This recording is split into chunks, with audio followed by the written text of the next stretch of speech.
Good morning, everybody. Thank you so much for being here. Thank you. If you are watching us online, thank you so much for connecting with us that way. We'd love to see you come to a service if you at all can. It is just so great to meet together. I was just thinking as we were in worship how so many people just don't do what you're doing right now. They just don't come to church. They don't engage. And it's not necessarily because they don't believe. I think it's more because we're being deceived. And there's this huge deception in our world, and we're all tempted by it, and that is that this isn't important, and I don't need to go to church.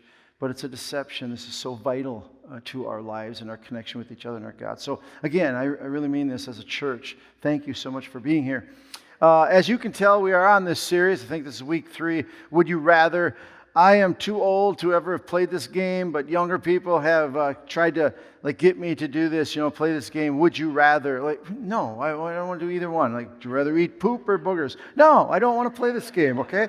I don't have to make that choice, all right? And as I was looking at those things up there, would you rather do this? I want to do both. I want to change the last election and control the next one. And, there's so many things. I can't play that game. Okay, but we're talking about this as a series of these choices that we have to make, and these are real choices. Each week, if you haven't been here, you want to go back and watch them.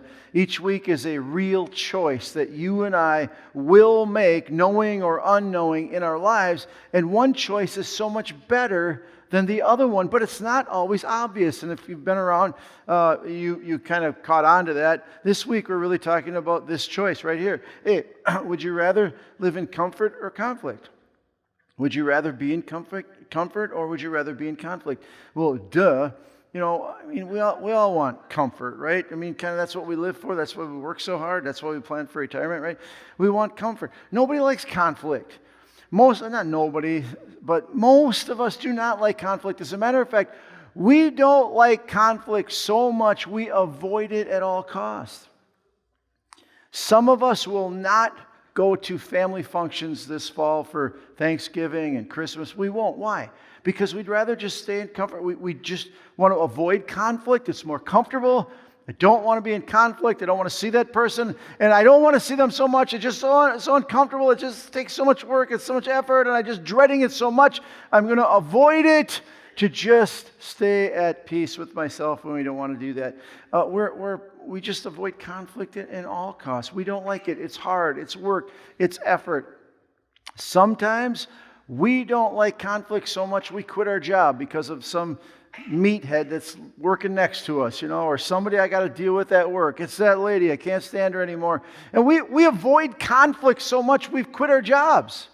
We avoid conflict so much sometimes we even divorce our spouse because I don't want to deal with conflict. I just don't want to do it. So we get a divorce. Sometimes, so oftentimes we leave our church. We won't talk to our family. We do all these things because we avoid conflict. It's uncomfortable. We don't like it. It's icky. And as a matter of fact, what I'm seeing just from my limited view, I'm seeing that parents now are even keeping their kids from conflict. And sometimes for good. Sometimes we need to get a divorce. Sometimes, there are extreme cases. But sometimes, parents are just avoiding conflict. They don't want their kids to, there's somebody on the bus that you don't like, well, I'll drive you to school. Oh, you're not getting along with those kids, we'll trade classes. Oh, you don't like school, we'll homeschool you.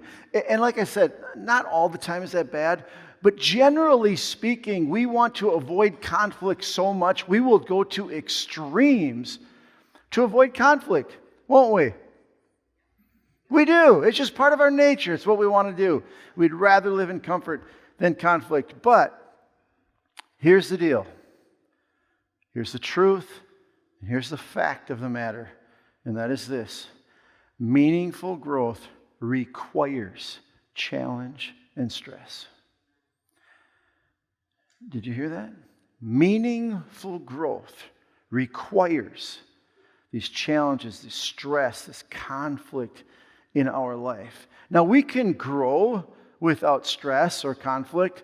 Have you ever seen my 600-pound life, where you just sit there? And we can grow, but not meaningfully. To have meaningful growth in our life, it requires us to go through stress. It requires a conflict of sorts in our bodies. Matter of fact, physically, We have to have conflict, stress, in order to stand up and walk. If it hasn't been for stress of conflict in our lives, we'd all be laying in our crib, peeing the bed. That's just the way it is. Because we know how muscles work. We know how this whole thing works. And bodybuilders have proven this, and doctors, and just a scientific fact. Muscles have to be strained. They have to be ripped. They have to be torn down. They have to be challenged. They have to face this incredible conflict for them to grow. So that's why I chose wait a minute. This is hard. A 40-pound weight. Now, if you think I can just throw this around, you're crazy. But I can press this. Dr. Pete, are you watching? I need to know. Okay, if I do this a few more times, my face is going to get incredibly red. My blood pressure is going to go through the roof. And my point is this. You can tell this is a strain. This is a strain for me. I can't just do that easy. And that's what it requires. It is that strain. It is that conflict that works against our muscles for us to grow. We cannot grow without it. Not, well, I'm different. Right? We cannot grow without it. I see it in nature all the time. If you've observed nature, it is almost cruel. But here he comes. Did you see me do that? Oh, yeah. All right.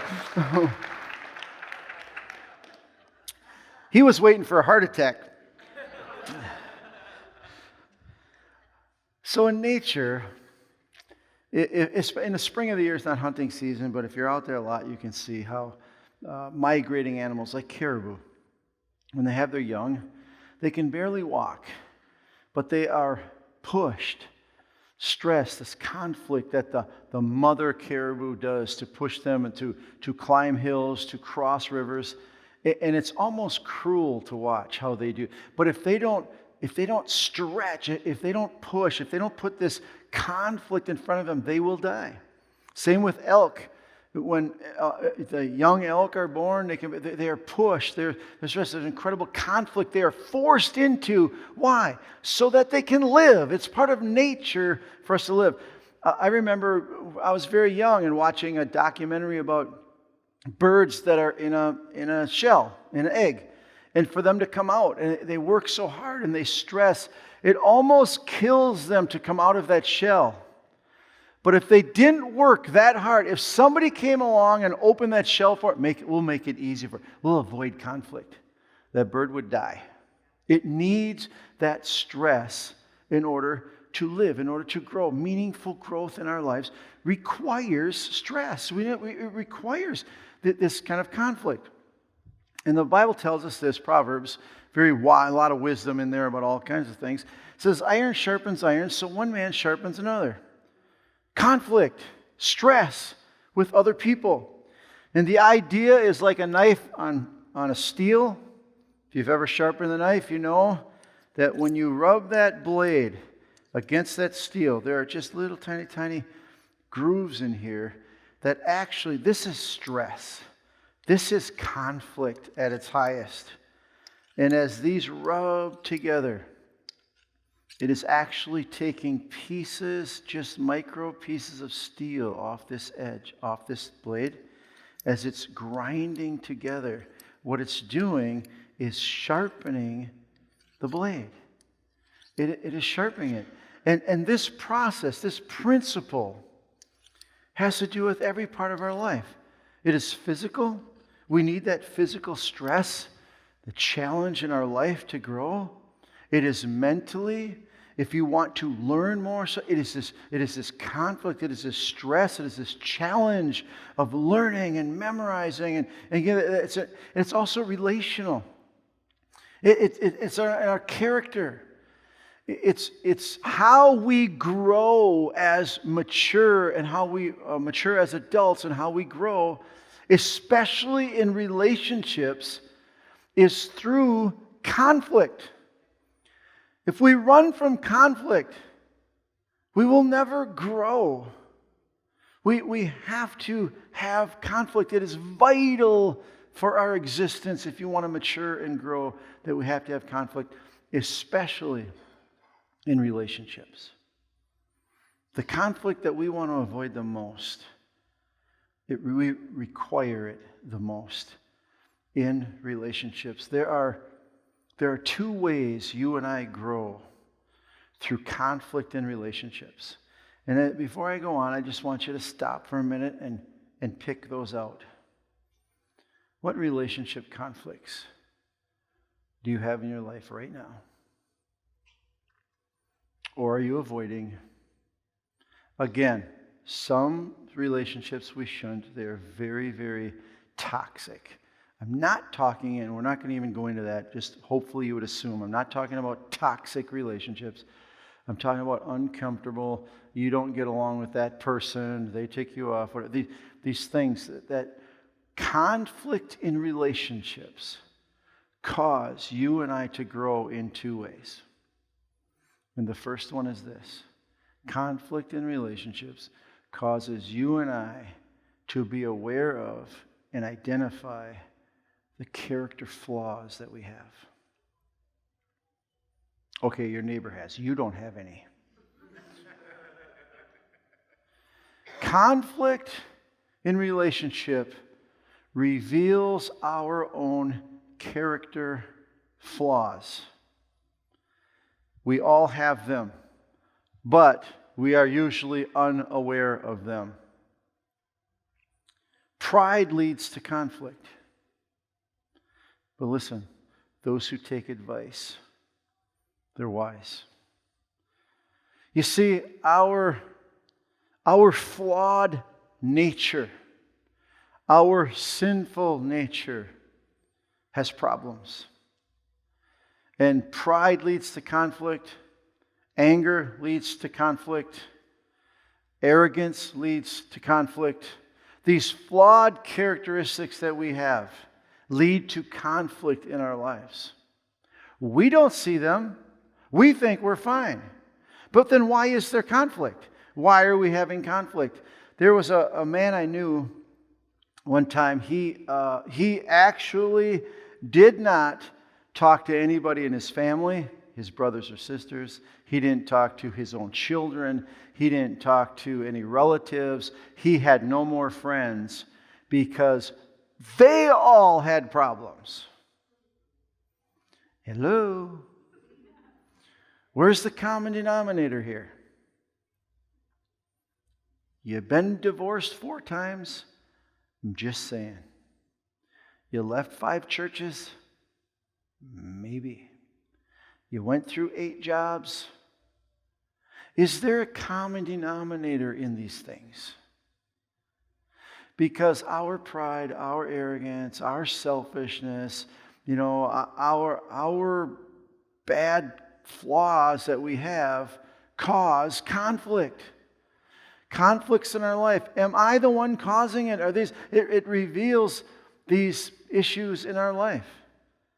That we are the ones, that we have conflict. And it helps us to reveal these things in our life. And I know that we're the last ones to see it. Well, maybe we can gain some insight through the conflicts in our life. Why is this happening all the time? I know that this is going to be, some of you know this, and about 10 years ago, my wife and I having some real marriage problems. We were separated for a little bit, and we went to counseling, and we were going to get a divorce. And the counselor said something to us. And actually, the counselor said, the best thing is you probably should get a divorce. And then he said this, when people ask you, why did you get a divorce, what are you going to say? And the tendency is to blame the other person. It might be the other person's fault, but here's the thing, it's never one person's fault. Never, unless they're a serial killer, okay? But generally speaking, it takes 2. And so he worked with us so that we could really analyze and understand. Yeah, it was her. I can't live with her. She's this or that. And he really focused on, what's your part? Well, it doesn't matter. She's like this or that. No. I mean, I thank God for him. So what's your part in this? Where's your flaw? Because if we don't learn that through conflict, we're just going to go over it again and again and again, or just avoid it altogether. It is a great opportunity for you and I to grow through conflict, because we can see our very own problems that we have in our character, the flaws that we have, and they're revealed through conflict. As we were going through that process, when I finally got done blaming her for everything, I looked at myself. Of course, I'm not near as bad, but okay, there might be something in there. All right, I had an avoidance issue. Wow. Well, what was your part of this divorce? We didn't get a divorce, but, well, I just avoided issues and avoided, and then finally when I had enough, it's over. You think that's a problem? Hello? Wow, there was a character defect in there. You know, that I was flawed in an area, and I had to see that. And I discovered something else that is so vital. I discovered that I came from a family of narcissists. Guess what? The nut don't fall far from the tree, does it? I'm not a narcissist. Am I? Do you know how a narcissist knows they are? They don't. They don't. Do you know how an angry person knows they are? Do you know how a selfish person knows they are? Do you know how a greedy person knows it? I mean, it goes on and on. How do they? They don't. Unless conflict reveals it. An honest look at ourselves. What is my part in this conflict? Because I guarantee you, you have a part in it. There is some part in it. And what is that conflict? What is that problem that you have? So the first thing that conflict with people and relationships does is it reveals to us our own flaws in our character. Let's take a good look at it and stop blaming others. The second thing conflict with people does, and this is so valuable, it teaches us to live with other people. Because let's face it, all people are effed. Yes, Shaheen, I just said that. All people are flawed. Everybody's flawed. How are you and I going to learn to live in a world of flawed people unless we grow through conflict to know how to do that? I think this is such wisdom, and it applies to many areas of life, spiritually, definitely, of course, too. He says this is James writing this. He says, "Consider it pure joy, my brothers and sisters, whenever you face trials of many kinds." Why? Are you high? I mean, what? Consider it pure joy when you face trials and conflicts and difficulties. Joy. You consider, well, why? What's he getting to? Because you know that the testing of your faith produces perseverance. Thank you for the strain, for the conflict. Let perseverance finish its work, so that you may be mature. This is the key word. So that you may be mature and complete, not lacking anything. What he is telling us is this. When you face trials, difficulties, conflicts of all sorts, realize something. This is growing me up. I am growing up because I am facing this type of stuff. And I have to learn to live with flawed people because everybody's flawed. And if I am going to live in this world, if I'm going to do life, if I'm going to have relationships, it will be with flawed people. So I need to grow. We need to be more kind. Let our faith grow as we're with people that are flawed. Ask God, Father, work in me, develop me. This challenge, okay, this conflict, Father, use to grow me to be more patient, to be more kind, to be more forgiving, to be more graceful, because I understand these people are aft. Give me grace to live with them, to live in this world, to have relationships. I know people who don't have relationships with anybody. They haven't grown spiritually. They haven't matured relationally, even on the inside. They're children. They haven't learned to accept other people, to deal with them. So when you and I have this opportunity, when we have these challenges, when there is these difficulties in our life, we can use as an opportunity to say, Father, give me more grace. Make me more loving and kind and patient.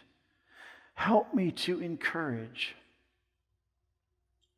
Because when you and I are in conflict, I know this is our human nature, without God changing us. When we're in conflict, our first reaction is to run. Isn't it? Our first reaction is to run, to leave. I don't need them. Boy, be careful what you say. But here's the question for the day. What happens when we run? Think about that. I mean, honestly, answer that in your own life, especially if you're considering running. What happens if I run? Let's see, I won't deal with those people anymore. Hallelujah. Won't have to deal with her crap, her stuff, whatever, or his. Won't have to deal with that church. Oh, those guys are crazy. I won't have to deal with that workplace anymore. Hey, I'll be free, right? Facing this conflict. It's like, hey, I'm going to run so I can be free. If we run, we will not grow. We stay, as a matter of fact, not only do we stay, we encourage and we cement that problem we have. And it gets harder and harder to deal with every single time. Because let me ask you a question. This is just so simple, but maybe we haven't thought about it. If you want to run from your marriage, so you don't have to deal with his stuff anymore, are you going to find somebody without stuff? Isn't everybody kind of effed? Doesn't everybody have flaws? I'm sick of it. I'm going to go find somebody without flaws. Good luck. If you want to run from your job, again, I'm assuming it's not toxic, okay? Don't go there. If you want to run from your job because those people are just so difficult to work with, you think you're going to find another one where people aren't difficult to work with? Do you think so? How many times have you tried? Everybody is flawed. You can't run to a workplace that's not flawed. Church is a big one. I've seen hundreds of people run when they face conflict. I see it as a refusal to grow. That's how I see it. I refuse to grow. I refuse to develop my own character and allow God to move in me.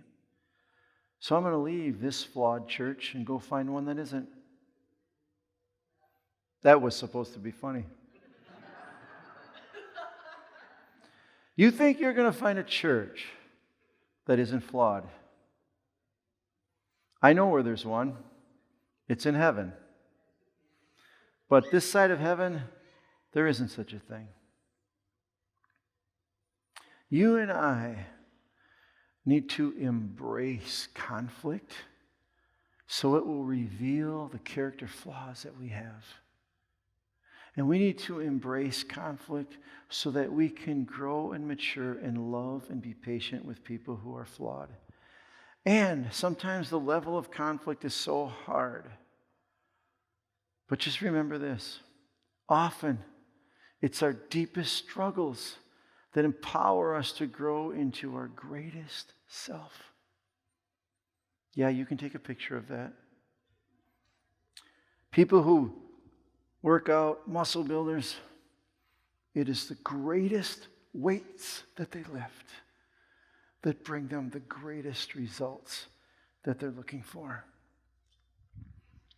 And I know at the time, our struggles are deep.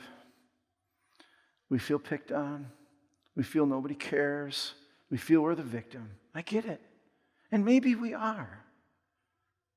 But we will be somewhere else too. It's our view. But those deepest struggles, sometimes they just make us into the people that we are. I know this, one of the worst times of my life was being separated and almost divorced. It was the most worst time of my life. But I will tell you this. I have learned things about myself that I don't think I would have ever learned any other way. I don't think I would have learned them or took a look inside if the pain hadn't been so great, if the struggle wasn't so difficult. I may have passed by my problems and my stuff like I did many times before. Maybe that's what you and I need. Maybe we need more struggles, more conflict. Maybe we should embrace it, work through it, talk it out, so that we can grow. I know nobody likes the pain. I get that. I know that we all would choose comfort unless we think about the results. Comfort is easy, but when we think about the results of our life, we all want to grow. We want to come better. We want to make a difference. We want to help others. We want to be valued. We are only going to grow. There's no other way except through conflict. If we choose to run, we will not grow. We will face it all over again. What are we going to do with this? I think for most of us who aren't in conflict right now, we'll forget this in 10 minutes. But I would hope that if you're in conflict right now, I hope, as painful as it is and as hard as it is, that you would lean into it, that you would work through it, and you would go through the difficulty to shape yourself. Let's pray. Father, very simple concept. I think we all want to grow. We just don't want the pain. Arnold Schwarzenegger said, "No pain, no gain." Father, I'm admitting to you right now, if I want to gain, if I want to grow, if I want to become more mature, if I want to grow spiritually, I got to go through the pain. Give me the strength to go through the pain, to go through the conflict, to face it, reveal some things about myself, and grow me to live in a world where people are very flawed. Thank you. In Jesus' name, amen.